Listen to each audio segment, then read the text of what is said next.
Hello, hello, hello. Welcome one, welcome all to another edition of Seconds Out Live. Please don't take my voice for any lack of emotion. I might be a little bit under the weather, a little bit ill, but I am still pumped up for what's going to be an exciting weekend of action with Anthony Joshua taking on Daniel Dubois, challenging for his IBF heavyweight title this weekend in Wembley, the home of English boxing, outside of course, your hall. With me today to talk about all the latest news in that event is Josh, the Hitman Hart, or should I say, Josh?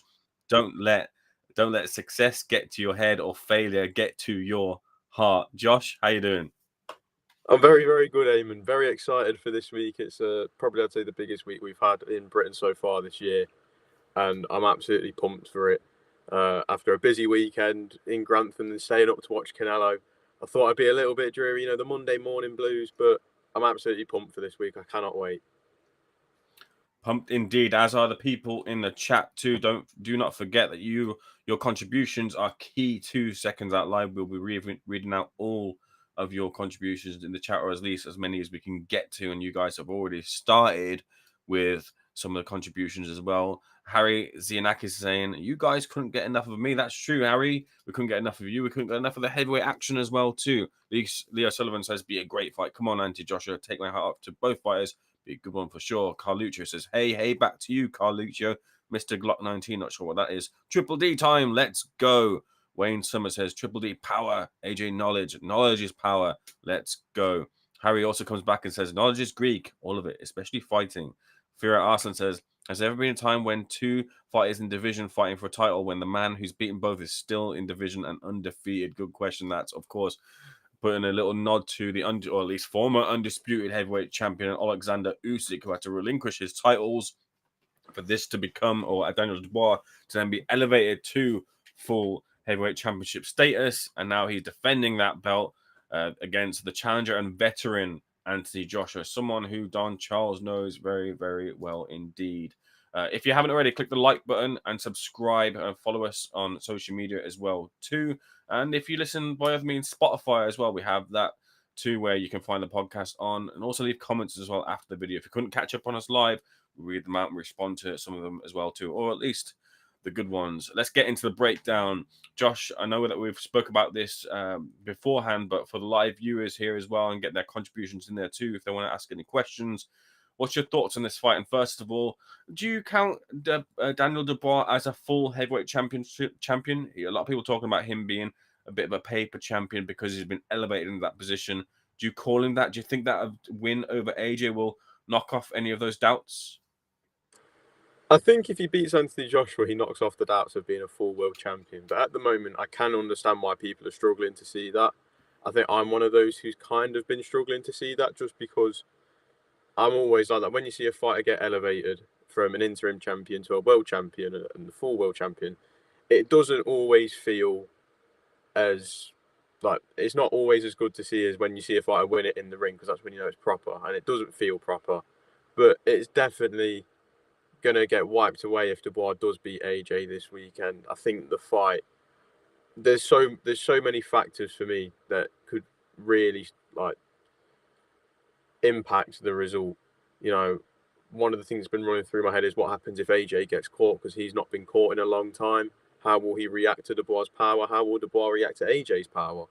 There's so many factors that can really impact this result, and it is a great fight. I think it's a fight that, if we mentioned this time last year, would have seemed very unrealistic, very out of the picture. But boxing moves in mysterious ways that no one will ever fully understand. But we find ourselves here, a great fight. I think it's a fight that we've needed in Britain. A heavyweight world title fight, Wembley Stadium. It's breaking the records for the attendance. I'm so excited for it. I'm one of those where my head keeps swaying on who I think is going to win, but I'm going to save the prediction because I feel like the predictions may come later down the line. But I think it's a great fight. I think the stars are going to gel together very well. And one thing I'm certain on is that it's going to be a shootout. That's what I'm absolutely certain on. Josh, I can't quite see it because my internet is a little bit lacking at the moment. Are there any anti-Joshua books in the background in that bookcase there? The bookcase, I do have an Anthony Joshua book. but not. I don't think I can't see it on there for some reason, unless it's on one of the ones below. But I've got posters on that side of AJ. That bottom row, that's all AJ.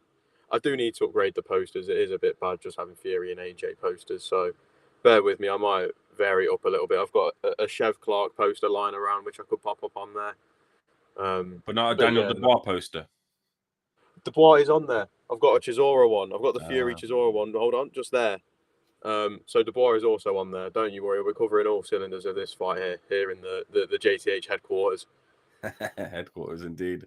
Yeah, look, let me give you my thoughts. I stand firm on the position that when it came to the undisputed heavyweight title bout, every party that was involved in that fight and every challenger that knew that, or at least put themselves in the position in the IBF rankings to have a shot at the IBF title, knew the position was that once the undisputed heavyweight title would be decided, that the winner would have to vacate or defend their belt within a certain amount of days, or they'd be forced to vacate that title. So everyone knows what the position is there, meaning that really either Dubois or Hrgović were kind of, from their perspective, robbed of the chance to be able to fight for the full version of the title on that night. But for Alexander Usyk deciding to retain the belts for, I mean, it was a formality, really. What was the difference between relinquishing the belts on X day after or X day before the fight was fought between Dubois and Hrgović? So they can, from their perspective, count themselves a little bit aggrieved to not be full champion there on that night, or at least to have won it in the quote unquote in the ring.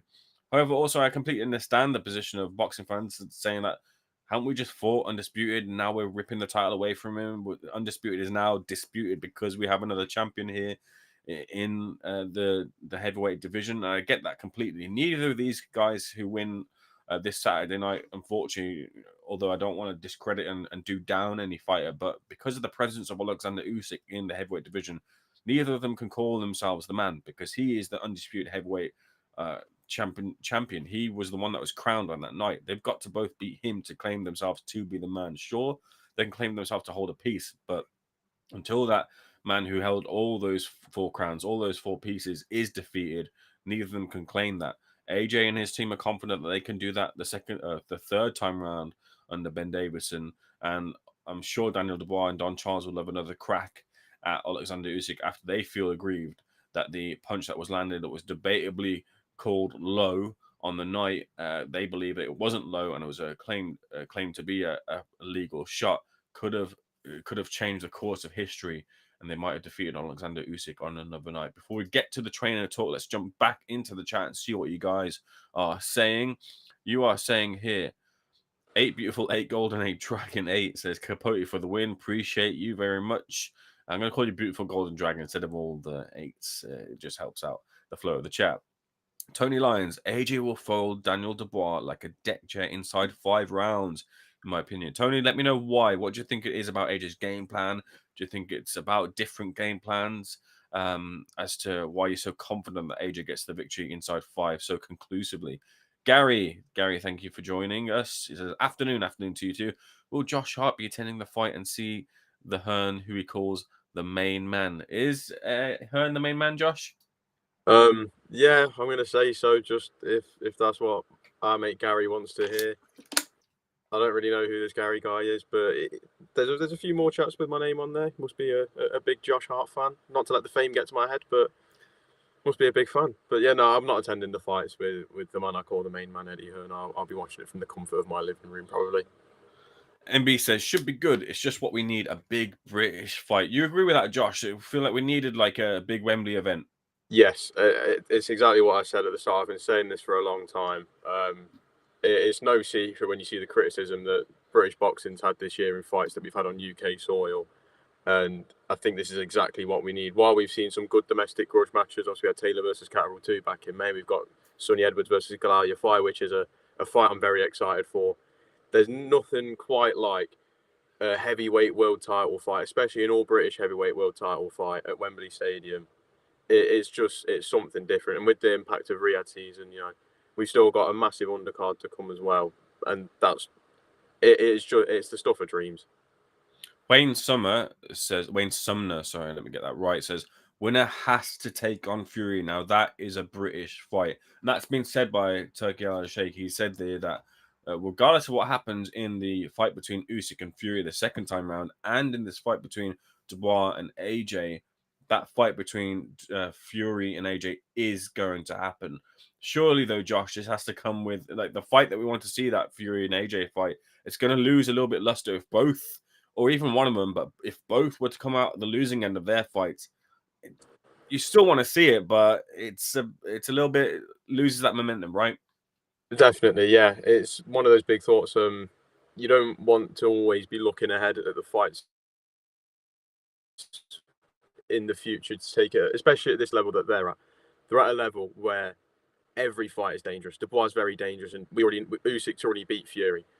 If they both lose, it is going to be very hard to not make that fight, but to be as excited as what fans are right now. You know, not even right now, but in the past, we've seen this fight between Fury and AJ get close to being made several times. And it will definitely lose that sparkle, but it's still something which the British fans will come out and watch because it's been talked about so many times over the years. But no, I definitely would say it will definitely lose that sparkle and that interest if they both come out. But it depends on the way they lose. That's what I'd say. Fair enough. Here we also got another question from you. Did you consider Anthony Joshua world champion after his win over Charles Martin? I think a lot of people did consider Joshua a champion over Charles Martin. Yeah, sure, he might have been a weaker champion than the rest there, and a lot of people still maintain to this day that Charles Martin probably should have been allowed to continue after that final flourish from Anthony Joshua, and he got to his feet afterwards. Maybe despite kind of bigging himself a bit too much and saying he walks himself like a god, he didn't quite deliver on the night, but maybe he should have been afforded another opportunity by the referee to continue in that fight. But for a lot of people, Gary, a lot of people considered AJ to be a world champion after that win over Charles Martin. Moving on, being elevated is kind of acceptable if the champions moved up. When they're in the same division, it's meaningless. A lot of thought of that, a lot of feeling of that going around as well too, when amongst the hardcore boxing fraternity. Tony Lyons says here, Don Charles only worked with AJ for a short time, and that was years ago. So as for him knowing AJ very well, I disagree. AJ has done loads since then in his younger days. What do you think about McGuigan backing AJ against Dubois? Bitter or facts? I'm going to have to reserve a little bit of thought on that. 8 Beautiful Golden Dragons, just because I've not read his article. I'd like to read Barry McGuigan's article, if that's coming from an article, sorry, as to his full breakdown of the fight on the week of the fight. So I'll have to give that a little bit of a read as to, but for someone who knows Dubois so well, his strengths and his weaknesses, you have to, despite them not being with Dubois anymore, you have to kind of listen to what they're saying. But I'd like to, of course, reserve judgment until I've read that article. AJ wins 100%. Josh Hart's ego is big enough. You don't need no more fame. Is that true? You got big ego? I'd say it's quite the opposite, to be honest. I'd say I'm quite the humble man. Don't really let this so-called fame get to my head. I'll just stay away, like I said, in the headquarters here, grafting, getting the best content possible. There's no such thing as an ego in the world of Josh Hart now. Reason I'm so confident is because AJ is much quicker, hits harder, fought in front of big crowds, and Triple D has the same stance as Francis with a wide guard and no head movement at all. Let's move on and dissect this fight even further. There's 2 main men in the corner. Well, maybe even 3 main men in the corner when you look at Dubois' corner a little bit more. But there's 2 main men that have the authority of a lead trainer, and one in the form of Ben Davison, Big Ben, and the other in the form of an even bigger Don Charles, such as the headline says.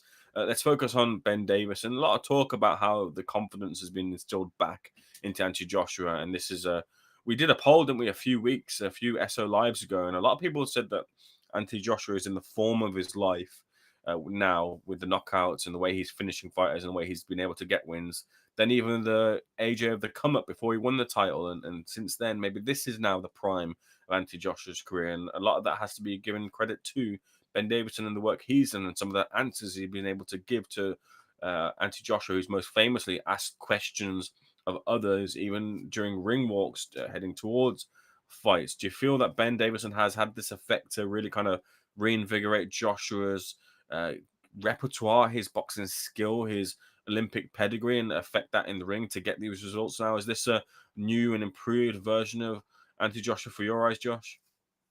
I'd say it's a combination of the old Anthony Joshua, where he was, he didn't have that fear factor for the man across the ring from him. He would just go over and hunt him down and get him gone.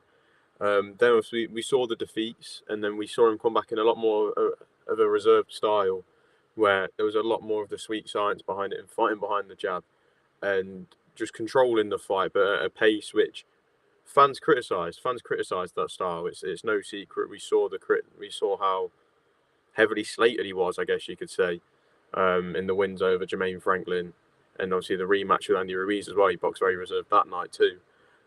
Whereas now we're seeing that thought process go into his shots. We're seeing him, it almost looks like he's 2 steps ahead. He knows what's going to come and he knows what he's going to do. My only worry is obviously people saying he's in the form of his life. Yes, he is looking better than what he has ever done before.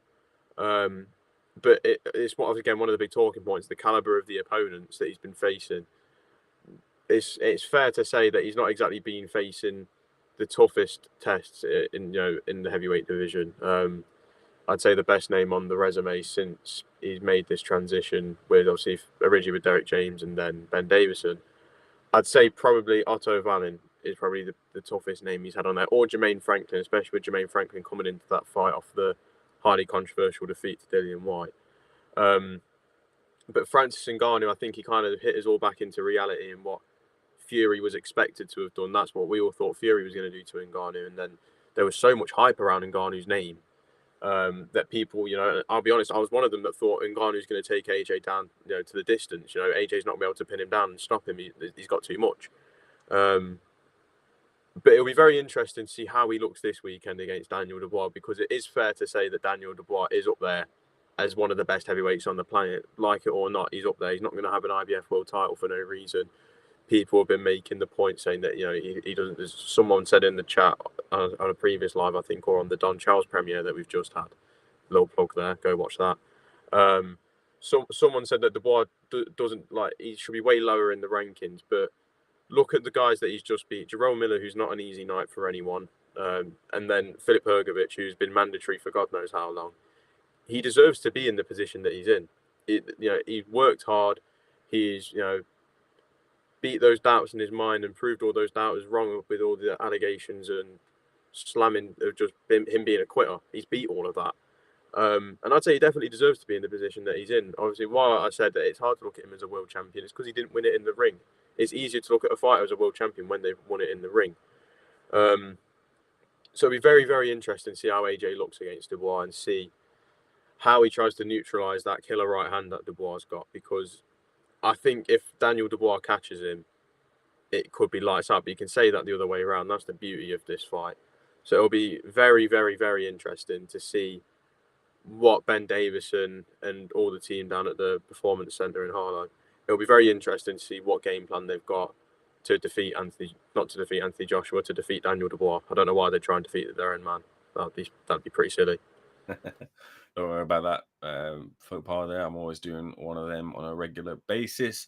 Yeah, I think a lot of pressure is on, before we switch the talk over to Don Charles, but there's a lot of pressure on Ben Davison's shoulders here. This is a guy who's kind of, when you hear the kind of talk about what they do in the gym, and a lot of tape watching, a lot of scenario preparation, and then answering the questions to the scenarios that they're making ahead of the fights, kind of sort of like how football has changed in the last maybe 10 to 15 years, 10, 15, 20 years, where they've brought in kind of analysts who analyze the data or analyze plays or analyze kind of ways that teams might shape up in different scenarios for games and teams that they play.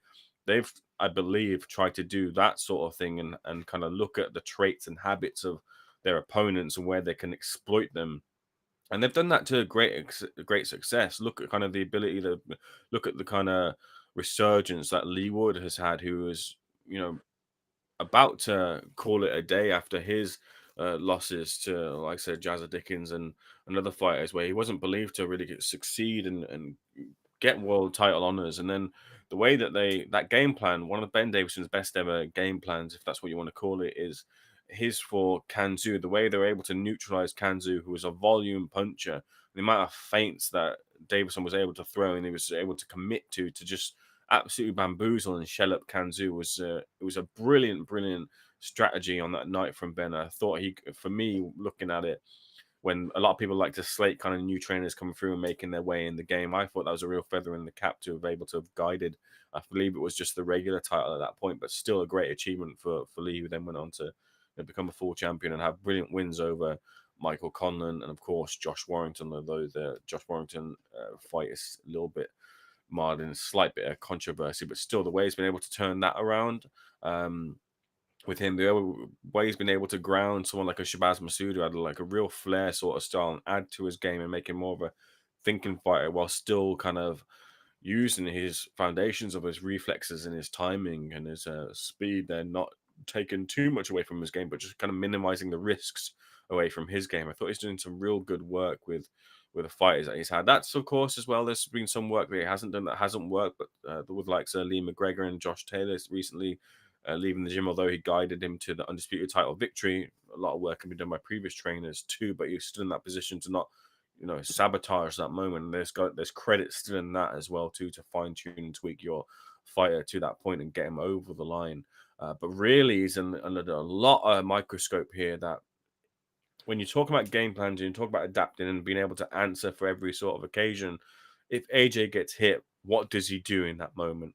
That's where someone like Ben Davison is going to, and the team, Lee Wiley, Barry as well, too, are really going to earn their corn. They're really going to earn their credibility in amongst boxing fans, because if they can navigate that, then and AJ can learn from his experiences against a Ruiz, where maybe he has to box on the back foot like he did the second time around to again minimize those risks, or if he can show that he's better at clinching here, if he can show that he can take a shot and then maybe shut up a bit more and come back at Dubois and really kind of, or even if he can completely neutralize Daniel Dubois and make him look like he's levels below him, he'll get recognized for that credit. That credit won't miss Ben Davison. So I think this is a real good fight for them to really kind of test where Joshua is at. When you've got his rivals like Zhile Zhang, who kind of say like, look, this is a fighter who's got 1 foot or maybe even both feet out of boxing right now, and there's an opportunity there for someone to come in and get another big victory outside of Alexander Usyk, who earned those victories, and we know his pound for pound status, and Ruiz on the night, who capitalized upon Jarrell Miller's absence in the ring. There's an opportunity for someone who's hungry to really kind of claim the scalp of AJ right now. So real big pressure under Ben Davison's shoulders this weekend. Flipping the coin over, though, Don Charles, who has, for all intents and purposes, it seems, I wonder what you guys think in the chat, as with, this is where I said the third voice in the corner, Stan Dubois, who's emerged more so as a prominent figure in his corner, and it seems to be doing the trick. It seems to be a place where Daniel can get a little bit of advice from him, look and listen, and gain some motivation from his father in the corner alongside Don Charles, who are exercising the game plan in between rounds. If you haven't already, I'm not blowing the horn here for Seconds Out. I'd say this even if I wasn't a Seconds Out employee. Give a listen to the Stan Dubois interview. First time he's ever been on camera. It's an absolute eye-opener and a door opener, a reveal to who Stan Dubois is, his role within the camp and camps of the past, and how he's raised the Dubois children to their success, and just how kind of Stan Dubois ticks and Daniel Dubois ticks as well too. Very much an important listen heading into this week, and the idea of just how important Stan Dubois is in the corner for this fight. So yeah, what do you think about Don Charles so far, and how Don has been able to guide Daniel and with Stan Dubois in the corner to success? How do you feel he did again? Look, we know how the Usyk fight ended, and we know that people kind of still want to label Daniel Dubois as a bit of a quitter. Not something I'd use personally, but they say that, look, in the same way that happened against Joyce, that sort of crept in as well too against Usyk. Let's put that to the side at the moment, because I just want to focus on how you feel Don Charles has improved his charge, Daniel Dubois, since he moved over from Shane McGuigan. I think Don hasn't necessarily improved the skill set of Daniel Dubois. I'm not saying that in a harsh way. It's more just the fact that you look at the style that Dubois had throughout his whole career, and it is very similar to how he's been the whole way on his come up until the Joyce defeat, after the Joyce defeat, after the whole way he's looked very similar. But we've seen that change in the headspace that Dubois is in. He seems a lot more confident now. He seems like he can weather those storms. Obviously, you mentioned him being labelled a quitter at times. Again, I don't agree with that at all. But he has silenced those doubters about saying he's a quitter, because he took God knows how many right hands against Filip Hrgović. It's not a healthy amount by any stretch. Obviously, it might be a different story if AJ lands the same way, but I highly doubt that AJ is going to land as many.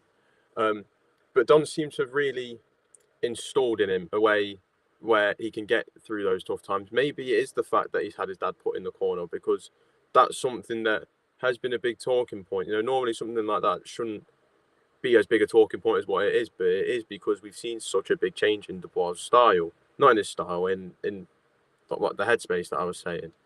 And I like it. I really like the fact that he's got his dad in his corner, and the fact that Don's open to the ideas that Stan provides. Because sometimes the trainer might not want to have a fighter's dad tell them what to do, or not necessarily tell them what to do, but they might want to do it their way. But Don seems to be very open to the idea of letting Stan be there and letting Stan ultimately support Daniel alongside him, because they've both got that duty of care to support and protect Daniel, as well as make sure he's fight ready and he's executing the game plan. But I just think we can see the improvement when you can see Stan there ringside, being as passionate as ever when his son's fighting. It just brings something out of Dubois. I think it brings him a sense of safety in a way, in knowing his dad's there. And it's a weird thing, so I don't think it's a thing that will work for every fighter. But I think when you watch the interview and you hear the way that Daniel was raised, I think having his dad in the corner was something that should have been done a very, very long time ago. Yeah, I think it's like confidence, like you're saying, as opposed to any real technique that Daniel gains from Stan, at least from the corner at that point. Although it was raised in the interview that Stan had pointed out to Daniel to really kind of pump out the double jab. And Daniel took that on board. I'm sure that Don Charles was saying that as well, and the commentary were calling for it. And there was no way, of course, for Stan and Don to hear that being the case there, but they recognized that, both of them had recognized that individually, and they were able to funnel that towards Dan, who was then able to implement that in his game plan to success against Filip Hrgović. So, look, I think it's another a pair of eyes, a pair of ears. But when you get a pair of eyes and pair of ears in amongst the chaos that you're familiar with and that you know and you can rely upon, and it's been with you, of course, since day one, has been so instrumental in your life, you're going to lead to more towards leaning to listening to that voice as opposed to anything else. And if that voice can also kind of implement the noise, or I should say that a little bit better. If that voice can also implement the instruction from his corner as well too, to guide Daniel Dubois to listen to what the team, the lead team in Don and Kieran as such are saying, then that can only help Daniel Dubois. If it was a case of beforehand, he was looking out for his father in the corner, he couldn't see him and he couldn't hear him. Now they've brought that voice closer, and that's not a distraction for Daniel to look outside the ring and lose focus to have to listen to his dad. If they got that voice now, Daniel knows exactly where to look for and exactly when he needs to listen, and that lessens the distraction for Daniel and keeps the focus in the ring and in front of him with his opponent, which he needs this weekend now more than ever. Let me jump back into the chat and get some thoughts from you guys here. We've got Hyacinth Gabona. Hopefully I'm saying that right. AJ wins 100%. We have, I hope I haven't, I've mentioned that one. May the best technician come out on top. There'll be some serious punches being thrown here, and let's hope they both come out with their health intact. Couldn't agree with you more, Wayne. AJ by KO in 5 rounds, says David MC. Josh Hart KO around 69. Good one, Mackenzie Smith. AJ is hungry for victory. Dubois is not about the trenches. He says he's going to finished the fight in round 10. Tony Lyons, another reason being Team Triple D, had to get his dad a license to be in the corner to give him confidence, and that for me is Triple D lacking heart. If he had the confidence heart, he'd need his dad. Pure Arson saying, since AJ was doing demolition jobs on Brazil, he's faced similar levels of opposition post Usyk. No one says AJ is a bum, but people question if he's elite, which he's not answered yet. Tony Lyons comes back and says, but people wasn't saying that before AJ fought Otto and Francis. Most people said it was a risk, a 50-50, because of what they had both done to Fury, the so-called best heavyweight. The Preacher comes in with a triple shot, a triple jab, if you will. AJ will be KO'd. Dubois was robbed against Usyk. Was a legit body shot. Don't forget that. Preacher, I'm going to have to push back on that a little bit. Now, I remember, and I'll say this from my own perspective here, I was there in the corner. Not quite in the corner, but I was there in a corner, which happened to be the Dubois corner right behind it, but not as part of the corner, of course, watching the fight. And I had the fight from that perspective. And I remember seeing the fight, the punch land live, and I thought that was a legit punch. Then the replay showed up on the screens, and I saw the replay and said that was a legit punch. Then I had an interview with Alexander Usyk that I was able to get the day after, and Usyk showed me an angle that I had not been shown before, which clearly showed that it had been an illegal blow.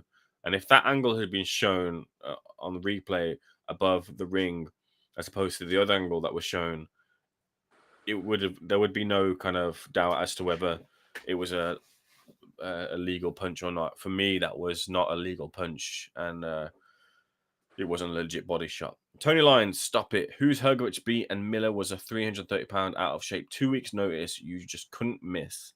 Miller was a mattress with arms. Ayman, could you please speed read McGuigan's article now while the spun is? Your take on this is essential. I actually saw Shane saying this on Sky with Spencer Oliver. If you could link me, as I mentioned there, then I'd be happy to do so if I get a moment. If not, if you can DM me on Twitter, and I'm happy to respond back to you on Twitter, or even on the next SO Live, or in a comment as well too. I did have a quick Google for it, and I couldn't find it. Is it a recent article or not?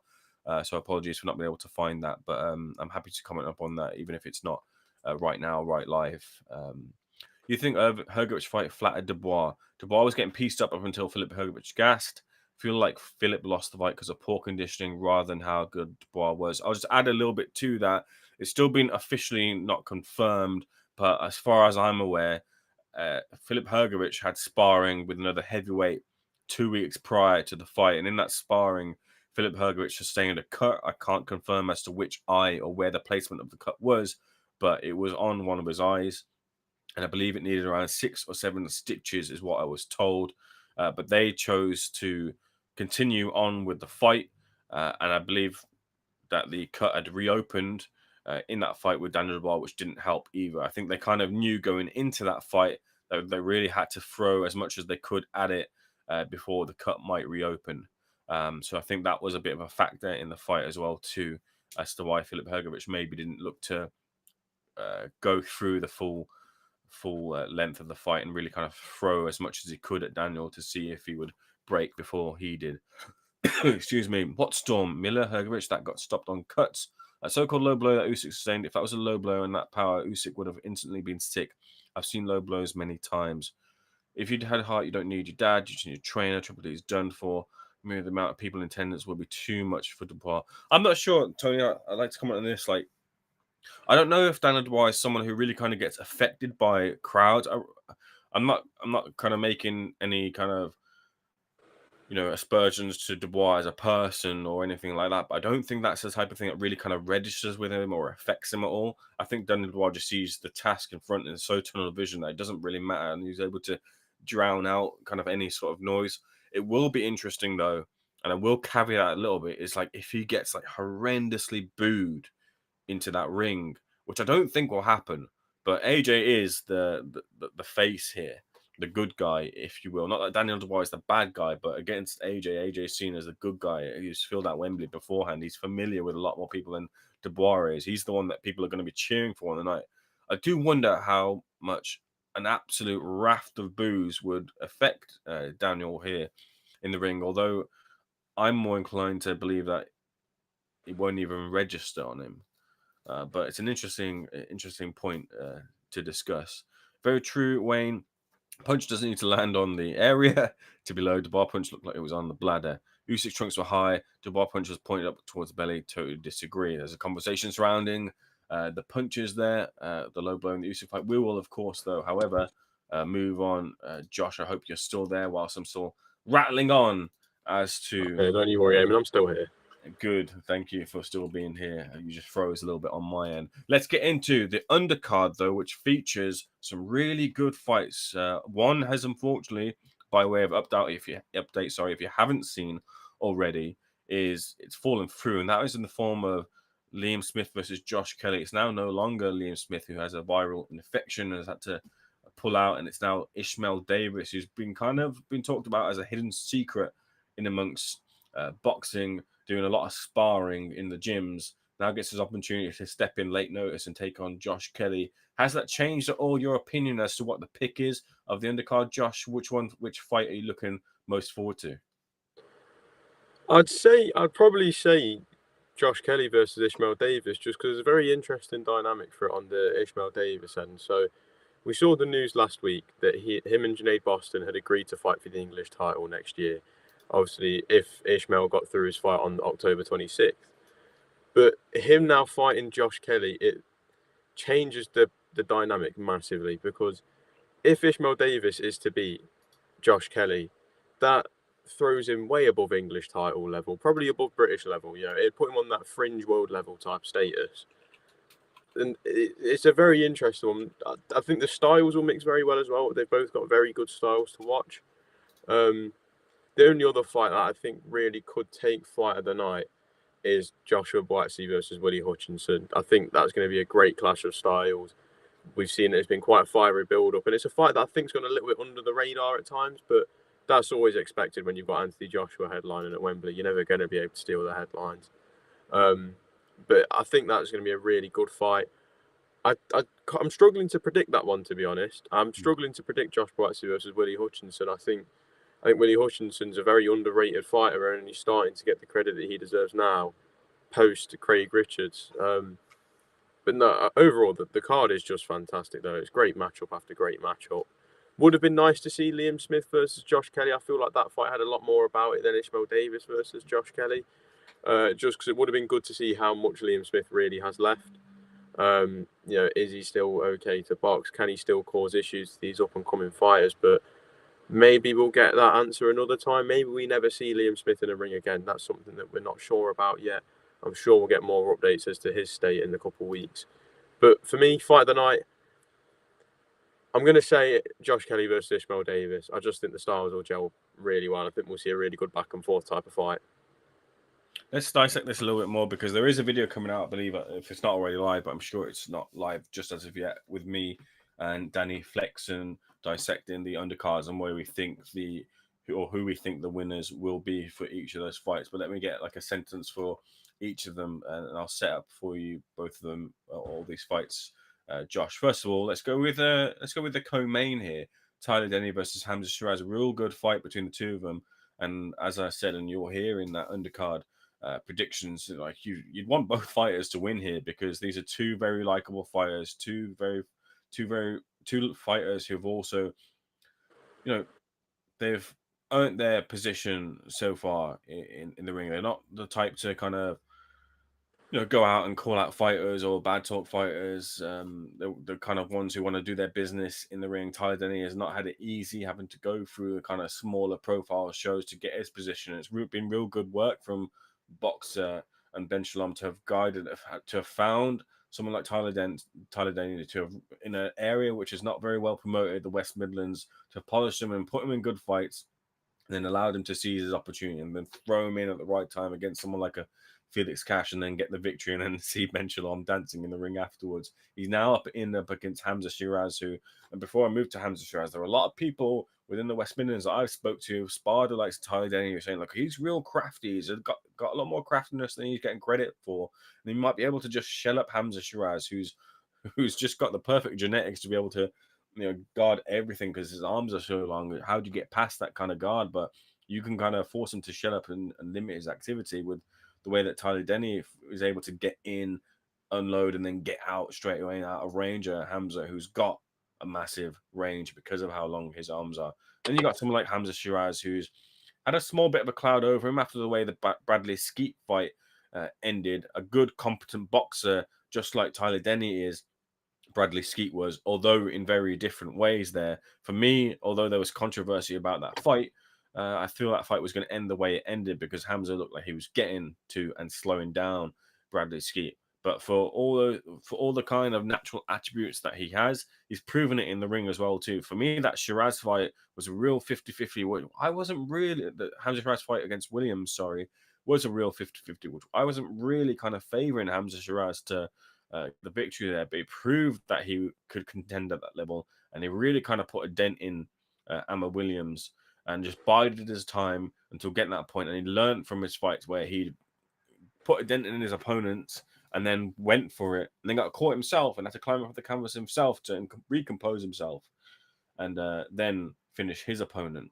I really like that kind of real composure from Hamza, who on this big stage as well too will show his composure. I think he might get his hand raised as well in this fight against Tyler Denny, albeit on points. So that's one prediction given away, which I won't give away any more predictions. I'll let Josh get his in here. But Josh, how do you see Denny versus Shiraz going? I think it's very hard to look past a Hamza Shiraz win. And again, I agree on the point saying that it's two very likable fighters, two fighters that you can't really have a bad word to say about them. It would be amazing to see Tyler Denny win it. The turnaround of his career from small hall, struggling to get noticed, to co-main event at Wembley Stadium. If he was to win that fight, that would open up even more doors for him to progress to world level. But there's something very, very special about Hamza Shiraz. I just think, I don't know, there's just something about him. He's a very hard hitter. He's very dedicated to his craft. And I just find it very hard to see anything but a Hamza Shiraz. And I'm going to say late stoppage. I think he's going to beat him down, tire out Tyler Denny, and I do think Hamza gets to him late on. I'd say anything after round 10. There you go. That's it from Josh Hart. Moving on, I won't give you too much of a breakdown here just because we're pushing towards the edge of our time here on this edition of Seconds Out Live. It's flown by for me. I don't know about for you, Josh, but let's go into it for Anthony Catchy versus Josh Warrington. Rumors, nothing confirmed for the moment here, as far as I've seen anyway. But the world titles won't be sanctioned here and on the line for Josh Warrington to try to dethrone Anthony Catchy, or Anthony Catchy to try and defend on this fight. But either way, who do you think comes out on top on that one? See, I'm just going to quickly counter the point you just made. I've actually seen that apparently the IBO title that Catchy holds is still on the line. So there is still some form of world title there. Obviously not the IBF, the one that everyone cares about, but the IBO is still there. I fancy Josh Warrington's chance in this one. I'm backing Josh Warrington. I think he knows that this is almost like last chance saloon for him. A loss here, it'll be very, very damaging to his chances of getting back to this level. Obviously, a lot of people are already unhappy that he's got this chance and saying he doesn't deserve it. But I really fancy his chances. I think his work rate is going to be a massive problem, and I know that chat is gonna. I might get a little bit ripped into for saying that I think Josh Warrington beats him, but I think Warrington's going to outwork him. I think he's going to out hustle him, and I think Warrington's going to take it on points. Appreciate that one, Josh. There. Let's go move on to the next one. Did you give your thoughts? You said it was a tough fight to call, Kelly versus Davis. Did you give your opinion on that one? I did say it's a tough fight to call, but I've not made my prediction, and I'm not sitting on the fence. So I'm going to sit in now. I'm going to break down the fight very quickly in my head. I think the obvious call is Josh Kelly. I think that's the obvious call. But I think Ishmael Davis, when we saw the names going around at the weekend of who wanted to replace, a lot of people threw the name in the hat. Ishmael Davis wasn't the name I was expecting to see announced this morning. I was expecting, I'm trying to think of the names that were linked to them. I was expecting to see someone like Denzel Bentley maybe get this opportunity. Ishmael coming up, taking this fight at middleweight as well, which at first I thought was a bit weird seeing two fighters from 154 fight at middle. But after talking to Lean Me and Josh Green earlier, he said that he feels it's fair since Kelly's planned to fight at 160. I don't really. It's a really tough one to call. I'd love to see Ishmael pull it off because, again, he's someone who's come from the small hall as well, and struggling for the opportunities, but was backed by some great people. I'm gonna go Josh Kelly on a very, very close decision, and I wouldn't be shocked if it goes the other way to Ishmael Davis. And I'd like to see Ishmael do it, but I think Josh Kelly on a close decision. Appreciate that as well. I suppose I'll throw the same sort of thing in because our prediction was for Josh Kelly versus Liam Smith, which is now not going ahead. So we'll revise that now. And it's hard for me to back in the late notice opponent here, just because of how short the notice is. You're not specifically training for that fight. You're not specifically training to be on a fight at all. It's one of those things where you'd imagine going into this card that the promotional teams and the management outputs will be thinking, look, we probably need to get one, maybe even two fighters on the side just training to make weight and see if there can be someone on hold just in case someone pulls out even so close to the fight. We want to make sure that we've got all our bases covered, that this fight card, which is a real good fight card, doesn't fall apart because one or two fights end up falling by the wayside, which is such the way of boxing where you can just have that little bit of an unlucky moment and someone could pull out, like with Liam Smith, who's had this viral infection here, pulling them out of such a great opportunity. Excuse me. But with that said, any fighter coming through is just at a detriment because they weren't that fighter that they were training for. They weren't kind of the one expecting to be in that boat here on that Wembley card. So it's kind of hard for me to back that that replacement here. But for a little bit more of a notice, maybe you'd have a bit more of a fighting chance here. But I think this is a bit more of I think this is a 2-3-4 round clear victory for Josh Kelly against a spirited Ishmael Davis here. And then finally, did you give your prediction for Willie Hutchinson and Josh Buatsi? No, again, said it's a very close fight, but I think Buatsi could get to him and stop him. We've seen Hutchinson be stopped in the past. Obviously, I know this is a rejuvenated version at 175 now, so a super middle. But I just think Buatsi is just that little bit more seasoned in terms of the experience. While more professional fights, I'm pretty sure in Willie Hutchinson's favour. I think the amateur pedigree that Josh Buatsi has, I do think it favours him slightly. I do see Buatsi points or again late stoppage.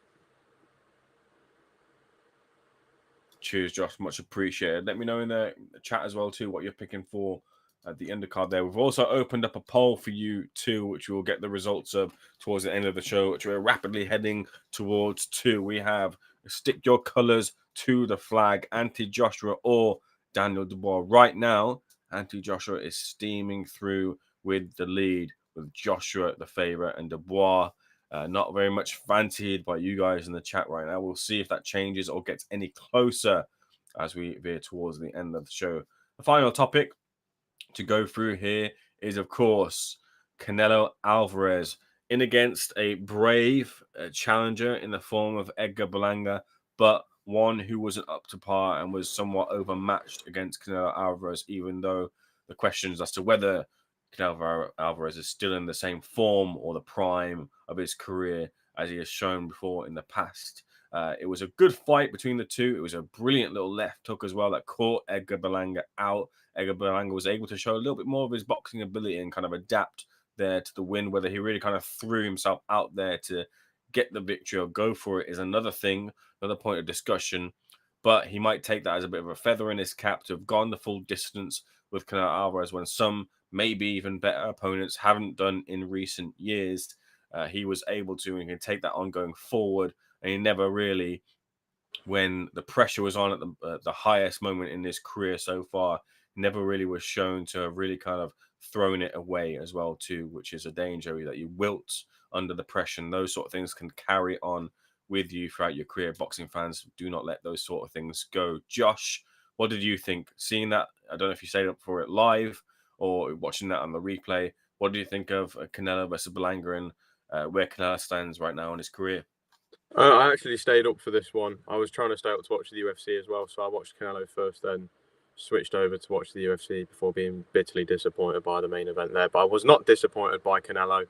It was an exciting fight. I'd say it's been one of the more exciting Canelo fights we've seen recently. I really like the way that Berlanga stuck in there, even after getting dropped. He got back up straight away. he gave it his all. You know, we didn't see him really shell up and just freeze on that big stage. He wanted it. He was there for all 12 rounds. He made it a bit awkward for Canelo at times. You know, there were rounds that he picked up, not many. The one thing I was adamant on after the fight, I'm still adamant on now, is that Berlanga's stock has gone up after that fight. You can't tell me that that fight is going to be detrimental to Edgar Berlanga going forward. He's going to take so much away from that. He showed a lot of heart, a lot of balls, and the fans enjoyed it. It was an enjoyable fight. For Canelo's career, I would love to see him fight Benavidez. I think everyone says that they want to see him fight Benavidez, but I think Canelo's at that stage now where he can kind of just pick and choose who he fights. He is at that stage. He's done so much in his career where he's at that stage now. We know he's at the back end. We know that we're not going to have Canelo around for another 5 or 6 years. You know, I'd say 2, maybe 3 more years if we're lucky. So where he is right now, I think it's just, you know, securing those final few, no, not final few paychecks. That's very harsh on his opponents. He's still testing himself, but just not with the toughest of fights. I think Edgar Berlanga was an interesting fight in that he was a proper young, hungry, up-and-coming fighter, and a lot of people didn't expect Berlanga to get the opportunity, and a lot of people were backing Berlanga to get stopped inside the first half. I just feel I'd like to see him get tested. I'd like to see him with Benavidez. I'm not as pleased or excited to see a fight between Crawford and Canelo. I think the weight difference is too big to make that fight seem reasonable. I would love to see Canelo Benavidez next, but I don't think we will. I don't really know who's going to be next for Canelo, but it was definitely a more exciting version of him again. And he's shown that he's still got it while he is coming to the end of his career. Like you mentioned, that left hook, that was a perfect left hook. It was beautifully timed. There was, you know, you could see how much speed was on it. And it was a great fight. I really enjoyed watching it. I don't really know who Canelo fights next. Who's really left for him to fight? That's my question. Yeah, I think on the subject of how long Canelo can continue, really, because you're a fighter who's fighting on the likes of Cinco de Mayo or Mexican Independence Day, you can keep that going for as long as you want, as long as those contenders who are coming up at super middleweight or else aren't at the sufficient level to really contend with you, for want of a better word. And that's kind of been the lay of the land recently for the last couple of years. Although he had that, you know, the undisputed run, which is a real good run there against fighters who are undefeated and, you know, real contenders at the time there. That lay of the land has since changed and shifted significantly. Outside of the likes of a David Morello or David Benavidez, who's since moved up and moved himself back down.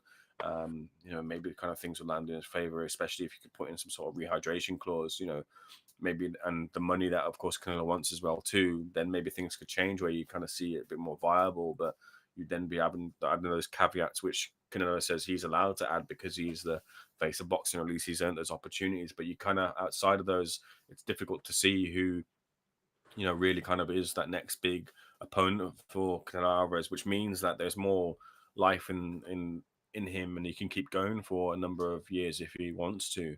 Really, this is a guy who doesn't have to continue to go on, but it's interesting that he's opened up the door again to talk about Canelo Alvarez versus Terence Crawford fight. It's also interesting that, and this is something I mooted a while back as well too, and got a little bit of stick for it, but he's also kind of opened the door to a Conor McGregor fight, because he fights at the same sort of weight, albeit in UFC, and it'll be a big spectacle as well too, and he can earn a lot of money from that as well too, over in America or otherwise. But it's interesting, he's kind of opened those sort of fights and avenues up and kind of telling you a little bit as to where he is in his career. But there'll still be big nights, there'll still be big draws, and Mexican fans will still be into it. It'd still be available over here in the UK because Canelo still has a hardcore pull here. So there's still definitely opportunity for Canelo to extend his career further than what it is. It would just be a little bit, from a hardcore boxing fan's point of view, you want to see him kind of use this period of his career where he was still very good, to fight kind of real good fighters in the division. If he loses, he loses. He's said he's opened up to the Bivol fight and he wants to have that fight. If Bivol beats Beterbiev, go for it and see if you can avenge it. I would fancy Bivol myself to get the victory again, but they would still fancy it, because if you look at how close the scorecards were, even though it's clearer for me, they would look at that and say, hey, we need to tweak a few things, maybe go a bit faster or throw a bit more in a round or two, and we get the victory here because Bivol fights a certain way. Unless he's really got you beat, he doesn't really push on the gas, and even in those instances, he's still happy to recline and just kind of coast to victory. So maybe they look to revisit that fight in the future. Jumping back to you guys in the chat, Kakachi batters Warrington easily, says Jim Corcoran. Thank you for joining us, Jim. He also says Dubois knocks out AJ, fourth loss. AJ's finished. A big call there from Jim. AJ all day, lads. Enjoyed the live with the different opinions. Good to see you in here, Tony. Canelo don't fight David Benavidez, then he needs to drop the belt and retire. Enjoy his life with the family and go spend some millions. That's another point of view as well, too, just to add into that mix as well. Canelo's also said, look, these contenders need to fight each other. So fight each other, make your name, then fight me. To be fair, David Benavidez did kind of do that in fighting Caleb Plant and Andrade, although Andrade was never really in the mix. But two bigger names than some of the other contenders had been fighting. Look at Edgar Berlanga, though he'd kind of managed himself in that position. He hadn't fought anyone to even the likes of those two fighters who were very good fighters. There was a real jump in levels for Edgar Berlanga, who, didn't really embarrass himself there. But, you kind of want to see those bridging fights before you get to that level. But these contenders sometimes are very happy to just kind of sit and wait for that payday because it's Canelo Alvarez there, and they're very, very unlikely to get the opportunity, another big payday, unless a shift in the division happens in the future. Berlanga's size made him last 12 rounds. Looked massive compared to Canelo. Toby Bartlett says, salute. Seconds out in the chat. Salute back to you. Afternoon, chaps. I'll be at Wembley on the floor this Saturday. Who's there for Seconds Out Live in the media zone? Tell Mr. Flexing wants his chin checking. It can be arranged. Flexing, I'm sure his days of putting the gloves on are a little bit over, unless it's boxer size related to shift a little bit of weight. But I'll float out the offer to him nonetheless. DB Cooper, good to hear from you. Berlanga done better than what I thought, and yes, I agree. Berlanga's stock has really gone up. Very poor undercard from Canelo. Took all the money for himself. There's some good names on the undercard. Some of it was intriguing. The Garcia Lara fight didn't really deliver on that, and Fulton's fight was decent as well too. But I get the point that you're making. I find it hard to get excited for a Canelo fight. I know many who feel the same way. It's just his loyal army of Mexicans in USA carrying him in the twilight of his career.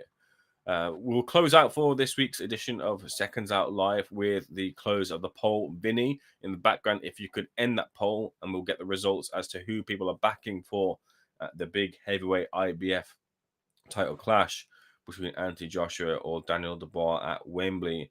And it is still conclusive. The people of Seconds Out Live are picking Anthony Joshua to dispatch of Daniel Dubois. Do you agree with the way that poll is weighted? Do you think that Joshua is a heavy favorite in this fight? I don't think he's a heavy favorite. No, I think this fight's a lot closer than what people are giving it. But obviously, this is just everyone's opinion. This is, an individual opinion that has been collated together. And I guess I can see that because a lot of the people are backing AJ. But in my opinion, this fight is a lot closer than what people are giving it. And I do give Daniel Dubois a massive chance this weekend. I really do. Just to type a small loose end there, I was asked by 8 beautiful golden dragons as to my opinion on the McGuigan article. I've had a look at TalkSport. If you're referring to the article of Shane McGuigan speaking on Anthony Joshua versus Daniel Dubois, I couldn't quite look at the video, of course, because I'm on live. But I had a little brief look through the article, and it kind of just seems to be kind of weighing up the options as to routes to victory for AJ and for Dubois, and then the headline article being AJ having a real gap in his defensive game, which Dubois could really kind of exploit here. But I couldn't see him really backing Anthony Joshua to beat Daniel here, at least on this article. Maybe I have to watch the video a bit further, but of course I couldn't do that. But if you can link me to that article post the live, I will happily read it and respond to you either on the next Seconds Out Live or in a comment, or you can DM me on Twitter as well too. So apologies if I missed that point from you, but I've had a little look as much as I could as to that. But yeah, that does it for another edition of Seconds Out Live. Thank you very much to everyone who joined in the chat. Very much looking forward to this weekend's heavyweight action, which we've needed for a while. Big heavyweight showdown, as is customary. we'll leave the final word to the co-host. Not me this time. Usually it's me who's counting us out. But Josh Hart, what would you like to say to the I'd fans like to use this checking out opportunity live? to respond to one final message in the chat from DB Cooper. I do not grow weed in my room. I don't dibble dabble in any of those narcotics. The weird lighting, it's because if I open my blinds, the sun's going to shine and you won't be able to see me. And the light's up there so you can see me. The fan is pretty hot in here, so I don't grow weed in my room, DB Cooper. So I'll have less of those accusations. But thank you everyone for watching. As always, it's been another good episode of Seconds Out Live. I'll probably be back again in about a month or so. I'm the super sub, some would say. But hope everyone enjoys this weekend. Enjoy the British boxing. Enjoy the big card. And hopefully we're treated to an absolute barnstormer of a main event.